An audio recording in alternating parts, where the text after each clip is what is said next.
Sa mahihilig po ng art and craft, ganito po yung ating pipiding gawin kahit po yung mga bulaklak natin sa panambing bahay ay pipili natin gawing bracelet. Ano po, patuyuin lamang po natin at magagamit po natin iyan. At kailangan din po siyempre natin yung mga materials yung gagamitin natin ano po para magawa po natin yung ating gustong gawin ano po. At, maging creative po tayo at, mapangulikta po tayo ng mga bagay-bagay na pipili pang magamit pero pipili pong, kalabasan ay magandang mga bracelet, tulad po nitong mga beads na ito. Maliliit lang siya pero 'pag nadikit-dikit nyo ay ang ganda pong tingnan, ano po.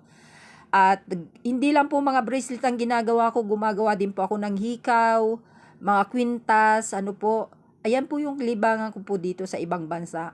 Kaya yan po, may maganda pong outcome. So, tara na po, join me po at panoorin yung iba pang mga video.